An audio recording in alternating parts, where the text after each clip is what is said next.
Time now for Who's Next, where we are joined by current and former athletes and sports people in the professional industry. In today's segment, we have a very special guest and a brother of mine. He's currently a starting guard for Washington State University. This season, he's won 4 Pac-12 Freshman of the Week and averaging 15.6 points per game, 3.6 assists, shooting 46% from the field and 33% from 3. On behalf of Halftime with the Playmakers, welcome to the show, Myles Rice. Thank you for having me. I'll just kick things off, man. What made you want to play basketball, and when did you say to yourself that, hey, I could go pretty far with this? I would just say pretty much just like at a young age, I feel like we're most athletes, we just kind of like playing every kind of sport, just trying to figure out our path. Played rec ball, and then from rec ball I went to AAU, and in my first little AAU game, I kind of did terrible.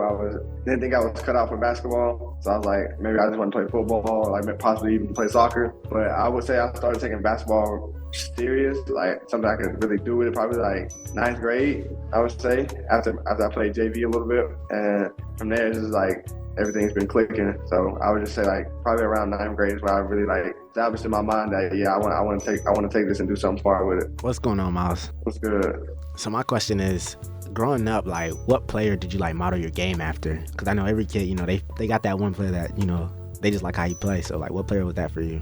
Honestly, I'm not gonna lie, like I don't think that I really like model my game after anybody.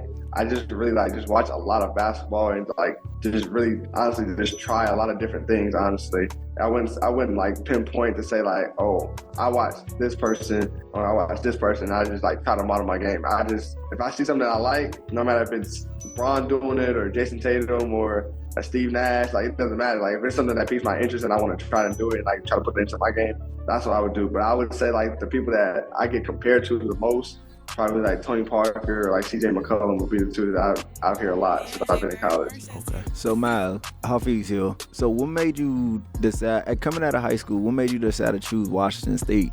Honestly, during COVID, they couldn't travel over here to come see me play during AAU or during my high school season.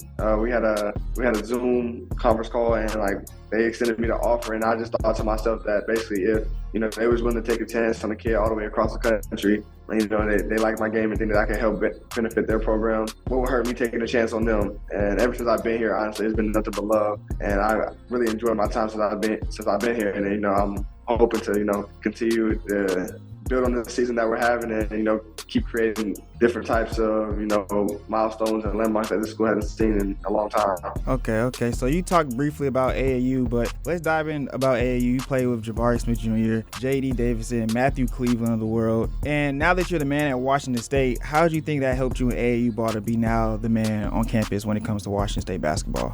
I played alongside with great players, me being the point guard of the team, like we know Jabari, he had to go out there and do his thing. Matthew had to go out there and do his thing, and JD always had to go out there and do his thing. But I think I was the glue of the team in my opinion. But I just think it just helped me build success and learn how to do the intangibles. Like even though I might be number 1A, 1B guy on this team, I still have to go out there and rely on the things that I did that got me here, which is playing every play.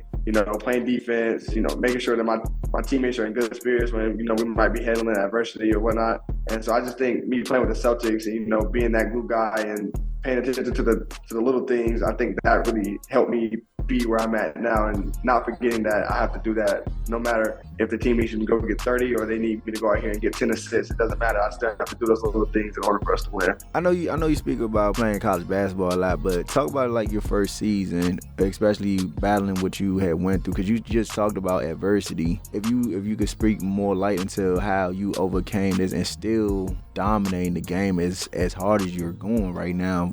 What, 4 straight Pac-12s Freshman of the Week? Well, not 4. It's 4 total, but I had a stretch where I went back-to-back, and I just give it a testimony to God, my Lord and Savior Jesus Christ. God just gives me all the strength and the power that I can go out there and, play my game to the full extent, and obviously having my parents beside me as well, and my friends and just other extended family as well. They kept instilling to me that, that you're going to be all right. And I just kind of just kept that mindset. And just in regards to me just, having the success that I have now, I just always believed in myself as well. I never let anything that I went through get in my way of just knowing that when my time came that I was going to be prepared for it no matter what. And I just think that just goes to show throughout these, I want to say, what it'll be, first 20 games of the season. I just think I've been able to go show that. And I know, of course, you have your ups and your downs, but for the most part, like I said, I just always believe in myself no matter if I have a good game or a bad game. I just go out there and just keep playing. I'm blessed, bro. Like I don't put any stress on myself at all when it comes out to going out there and playing. Cause it's like a year ago to this day, like me playing basketball was not even something they thought I could probably ever do again. So just me being out there on that floor and being able to play the game that I love in front of a crowd and a community that loves to see me play and playing alongside my brothers that want to see me succeed and I want to see them succeed. That's the recipe, honestly. I'm not gonna lie. So, like you said, you won your 4th Pac-12 Freshman of the Week honor. So what is it like winning that award in a conference that has Isaiah Coiler, the number 1 point guard in the country, coming in, Bronny James, obviously LeBron's son, highly touted prospect, and another one, Jackson Selstad. That's a good group of guards right there, a very talented group of guards. So what is it like winning that award? Oh, I mean, it just, like I said, it just shows how I want to say. I mean, it just shows the time that I put in, into my craft and into my work. Like you said, you got Isaiah Collier, you got Bronny James, you got your Cody Williams at Colorado, Jackson Selstad at Oregon, Kenan Carlisle at Stanford, and Andre Stojakovic, son of Faith Stojakovic at Stanford as well. A lot of good guys, you know what I'm saying? I respect their games a lot. And like I said, it just shows that I put time into my craft. And, I don't really pay attention to it too much. It's nice to get recognition for your game, but the most important thing for me is just winning. And I just want to make it to the tournament. But it's obviously a blessing to go out there and get recognized for the time that you put into your game. Just speaking about Pac-12, you beat Colorado, you beat Arizona, you beat USC. But what was the game for you that you circled on your calendar before the season started? You was like, this is the game I want. First game of the season against Idaho. It was my first time. I knew I was going to step into a college floor and play actual minutes and, go out there and play the game that I love at one of the highest levels in the world. But as far as in conference, I don't even know. I'll probably definitely, I would say the Colorado game, but when we was at Colorado, we didn't get it how we wanted. So the next game that we circled was when they just came back here and we won because they have a great point guard in KJ Simpson. He's a potential top 25 pick in this year's NBA draft. And, I've gotten to know him over these past couple months. And, good friend of mine, a brother, and, just going out there and being able to play against the highest of the high in the competition and, going out there and, seeing that you belong and you can do just as good, if not better, than the people that, that they have going in the draft. So just having those types of moments, like I said, obviously the Idaho game, because it was the first time I got to play at college in front of my family, in front of this community, and obviously the Colorado game, just because they have 3 first-round projected picks. So just being able to play against that high competition night in and night out. What's a team in the Pac-12 that's not getting a lot of notice amongst the media that you believe is a very underrated team? I think it's y'all, but I don't want to be that guy to say outside of Washington State.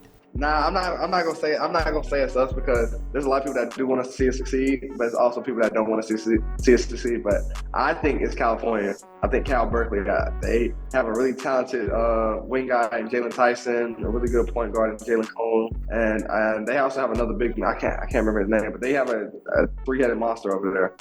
They play really hard. It's hard to win in Berkeley. As you see, we lost there last week, and I mean Jalen, he's leading the conference in scoring. I think he's averaging like 22 points a game. They're a sneaky team. Like they play hard. If you don't come to play, they will smack you in your mouth and you could end up getting blown out. But at the same time, I think they should be getting just a little bit more media coverage just by how hard they play and, the type of tenacity they bring to the game each night. So I know you talked about Cal being a tough team to play, but by far, what has been your most toughest, like, when I say toughest, I'm talking about like a mentally challenged game that you really had to play and you had to clear everything out? I would definitely just say my first 2 Pac-12 games. I obviously didn't play up to the standards that I thought I could have or that, my family thought I could have as well. But you just don't know what you don't know. You never, you play against, and I know we played a lot of mid-major schools and we probably played, I want to say probably like 1 high major. And so, like, when you come to the Pac-12, you're playing the best of the best around the country. Like, they call it Power 5 for a reason, because this is the best athletes, the best ball players in the best 5 conferences. Going in, we played at Utah and Colorado. Our first 2 travel shows was probably at that time was probably the 2 best teams in our conference, just based off everybody who they returned and who they had, and, you know, chemistry and everything. And it's obviously the elevation at Utah and Colorado is vastly different than it is here at Washington State. So just, you know, going into that, and then after those games, realizing, okay, now it's time to, you know, add a little bit more to your game and, you know, get a little bit more versatile, so that way the second time it comes around, you know, you'll be ready, and, you know, we can go out there and do the things like we did. So when they came back here, we beat both of them, and, you know, we got our get back, honestly. You touched briefly about your mindset. LeBron is your favorite player, and you played in front of LeBron. What was going through your mind when you saw LeBron just casually walk in the gym? Well, I didn't see him walk in the gym at first. I didn't see him until, like, we was about to do the starting lineups. But one of our coaches, Stephen Frankowski, he worked with LeBron on the Cavs as a player development coach.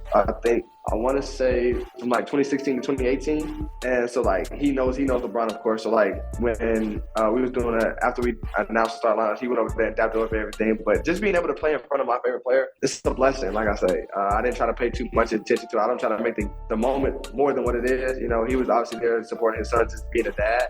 But, like, also at the same time, you got to realize, like, I think he's the GOAT. So, and he's my GOAT, of course. So, just being able to play in front of him, I mean, that not a lot of people can say that. And then let alone just say, like, I played against his son as well. I understand everybody, like, you know what I'm saying? Oh, it's Brian James. I mean, he's just another basketball player to me. But, like, also, you also know that, yeah, he is LeBron's son. So just, like I said, I didn't try to make it more than what it was, but obviously it was definitely a cool experience. Like I said, not a lot of people get to say they can do that, and I'm just glad that I was able to go out there and play pretty good in front of him and get the win.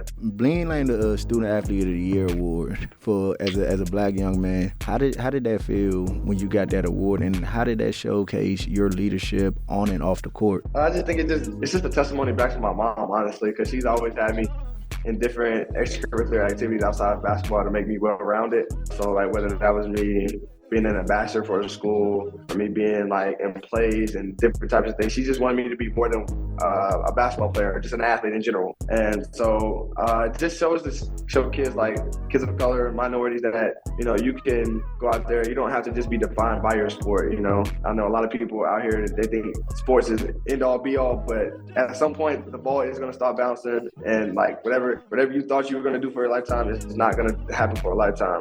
And so you always have to set yourself up for, you know, what life after sports. Not saying that you can't be involved in sports at all, but just you're not going to be playing basketball at 70 years old, 60 years old. So it's like you got to be able to make sure you're well-rounded in other areas. And it was truly a blessing. Like, I felt honored, and like they would award me with that. And, you know, like I said, it's just a great testimony to my mom, and thanking her for, you know, being able to make me so well-rounded as I am. I don't know. It look like LeBron gonna be able to play the Heat till he's 70.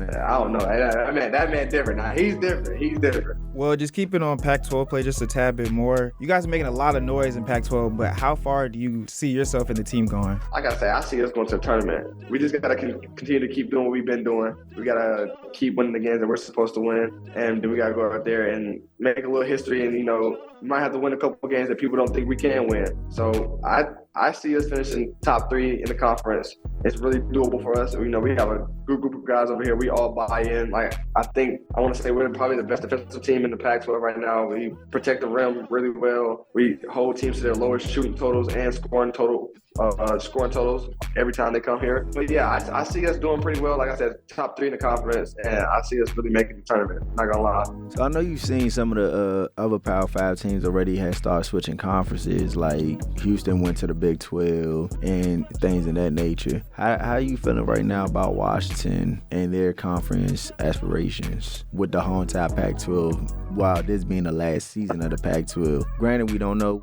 We don't know what you want to do for next semester. Where either you going pro or you coming back for another season. But just talk about a little bit more about you playing, like leaving the Pac-12. Well, I'll leave that up to the higher ups. You know, they have different aspirations than, you know, some of the alumni or, you know, people they might want to go to different conferences. But like I said, I don't really pay too much attention to it. I'm going to go out there and play with my guys each and every night. And you're going to go out there, whether we go somewhere or not. I think they said we're supposed to go to the West Coast Conference, like Gonzaga, University of San Francisco, and everything. And like I said, it's just another opportunity to keep playing basketball. That's how I look at it. I don't try to get too much into the whole conference realignment and everything, but I'm just happy to be out here playing, like I said, with my brothers and be able to compete on a high level. That's all I want to do. And so that's really been my mindset. I don't try to pay too much attention to it. Like I said, we got to just focus on this season. Just keep doing history. With the end of the Pac-12 coming this year, I just think that's just more for us to go out there and create more history. We go out there, we win the regular season, and we go out there and win the Pac-12 championship as well. We be the last team, so quote unquote, to win the Pac-12 championship, and that'd be something in history they can never take away from us. So Washington State right now is tied for third in the Pac-12 conference alongside Colorado. The number one and number two team is Arizona and Oregon. Obviously, you guys lost to Oregon and then beat Arizona, which you had an 18-point game, I believe. What are you looking to improve on for the next two matchups against those teams, Oregon and Arizona? For Oregon, they got their two big men back, N'Faly Dante and Nate Biddle. So that adds a little bit more size to them. You don't really know. Like, in my eyes, I don't really know how good they play with their bigs yet, just because we paid them when they didn't have either one of them. And so it'll be a little different scout when we're getting ready for them. But just sticking true to us no matter what. We got to go out there and play how we can to our best of our abilities. Slow their best players down and just try to go out there and overall compete harder than them. Win the rebounding war. Don't turn the ball over too much, because when you're on the road, you can't turn the ball over and just make shots. I just think we just stay within ourselves and stay try to scout in our game plan. We should be fine. And as far as Arizona, we beat them there last year in a great game, and then we won this year. So it's definitely going to be a dogfight when we go there, because I'm pretty sure they're not going to want us to, win on their home court again twice in 2 seasons. And then I know they're not going to want us to beat them. They're not going to want us to beat them 3 times in a row. So like I said, it's all about just staying true to our game plan and staying true to us, so that we can go out there and execute and do what we need to do and get a win. For me, I believe teams in March Madness succeed if they have a guy that can just go get a bucket. For Washington State, I believe y'all have 2 guys like that. You and Isaac Jones, y'all are right under 16 points per game. How do you feel about just getting to the tournament? Do you think y'all will be able to turn it up? Like, cause I believe y'all, cause you had 35 points against Stanford. So do you believe you and Isaac Jones can turn it up in March Madness and make a run? No, 100%. I don't think it's just me and Isaac. I think if any one of our guys have the confidence to get high, I feel like any one of our guys can go out there and do it. Because there's been games where me and Isaac haven't had the best of games, but our role players and our guys off the bench have come in there and held it down for us, and go out there and do what they needed to do. Like, I believe Austin Cluckers went out there and had a couple 20-point games. Jalen Wells, he's been super consistent. He's around that 13 to 16 points per game. And then Andre, he's our lone senior on this team, and he's been with the program. This is his 4th year, so he has nothing but experience and confidence as well. So I think any one of our guys could go out there and do it. But I feel like if we get to the tournament, we're a team that people don't want to see, and I truly believe that. Okay. So just talking about your schedule, whether it's non-conference or Pac-12, what is a guard that like, okay, I gotta be on it today, or it's going to get really bad for me and the team? What guard would you say? Really, all the guards in the Pac-12, bro. I'm not trying to just give a political answer or nothing like that. It's a dogfight every night at that guard position. No matter if you're playing Arizona or we're playing Cal, Stanford, it doesn't matter. Like, even our matchup coming up this weekend against University of Washington, Severe Wheeler, really experienced guard, went to Georgia, went to Kentucky, really fast, can get downhill, nice little lefty, unorthodox point guard that gets his teammates involved and can get his at the same time. So you got to be locked in every night. There's no nights off in the Pac-12. And like I said, you got to come ready to play each night, or you will get embarrassed. What's a part of your game that you don't think a lot of scouts or people in the media know about? So it was like a little misconception that everybody think that I was like a scorer that could pass, but I feel like everybody who really knows me, like, they know obviously I can score, but like my true passion is like really getting people involved, and like I like to see my teammates score. I like to see them succeed more so than my success, honestly, and also just my IQ as well. I believe I'm a very cerebral player when it comes to the game. I'm able to pick up on things and read coverages really well, and be able to make adjustments in my head and relay that to the team and the coaches. And we go out there and just change the game plan just a little bit if we need to. And also another one is just play 100% every night. I go out there and just play like it's my last, because I've been in a situation to where I didn't know I was going to be able to play again. So just treating every game like it's my last and, being appreciative of every game and every moment that I get to play. Speaking about Washington, playing at Washington State, talk about how the whole entire dynamic from leaving one side of the coast to go to the other side of the coast has really just molded you into a man. Yeah, definitely being away from my family and my friends all the way in Atlanta, Georgia, and then coming out here to Washington State. It was a little bit of a culture shock, but like I said, me finding the organization, the Black Student Athlete organization here on campus, and being able to be around people of color, that just kind of like, because the people that know me, like they know I'm not a very shy person at all. I go out there and talk to anybody, but it was a little bit uncomfortable for me out here at first. But the more and more I was in the community, and I got pushed into certain conversations or in the environments to get me out there and talk, and make connections. The easier and the more I realized that this Pullman community, like they really love you. Like they will give you the shirt off their back. Everybody pulls for one another. Like when they say like once a Coug, always a Coug, that's true. Like I will forever be a Coug, like no matter what. And anybody that says otherwise, like they might not like it. It doesn't matter if you like it or not. These people will, like I said, they will give you the shirt off their backs to help you out no matter what. And that's just one of the things that kind of like really, really like touched me a lot. And and it helped me grow up in a lot of ways. So it teach me just how to like really like kind of like just be on my own and go out there and just find myself just outside of my sport in general. So I'm really thankful for that. And Myles, just last question to end it off, man. Favorite moment on or off the court? Talk about where the best place you ate at too. Yeah, that too. Don't forget. Out here? Anywhere. You on the West Coast. Because the West Coast got this little thing when they say they make better food than Southern folks. So talk about. Nah, they definitely don't make better food than the Southern folks. I know that for a fact. I always try to tell my folks. They be thinking Raising Cane's and In-N-Out and all that stuff is like better than like Zaxby's and like American Deli and stuff. I'm like, y'all don't even know. y'all have no idea. Hey, listen, but the best place I'm not even from Atlanta, and I know about American Deli. So come on, the American Deli is a staple, bro. I'm not gonna lie. Yeah. Every time I touch down back home, I gotta get me one all the time. But I would say in Pullman, there's this place. It's called Birch and Barley. It's really good. They have a different variety, but they have like seafood. They have like a lot of like just like overall like from different parts of the country. They have some Southern food. I mean, it's cooked pretty good. I know they got a nice little seasoning taste to it. But this overall West Coast, we went to Fogo de Chao. It's like some super expensive restaurant. It's like Brazilian food and everything. It was really nice. I'm not gonna lie. I've been there before. The place where they start just be serving you food. Yeah.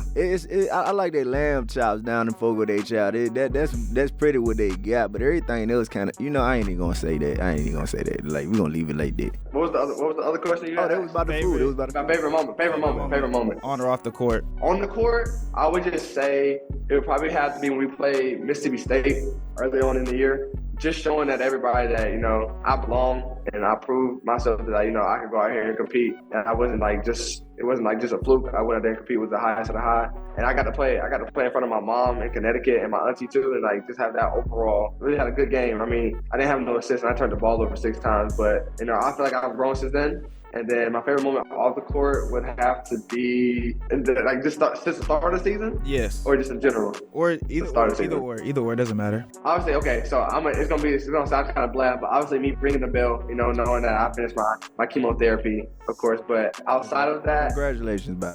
Just appreciate that. I really do appreciate that. Just anytime I'm just hanging with the boys, honestly, we playing the game. It's just you can't take those little moments for granted. I feel like those are the moments that kind of like put the team together for real. So like in the summertime when it's just us and just a couple other athletic teams out here, we're just spending practice, weights, and then we go out and just hang out with each other all day long and doing that every day for 6 to 7 weeks. I think that really like builds that chemistry. So those are it's the little moments that you just can't take for granted. I would say those are probably the best moments. Again, thank you, Myles, so much taking time out your day just to come on the show. I really do appreciate it, my guy. Come on, bro.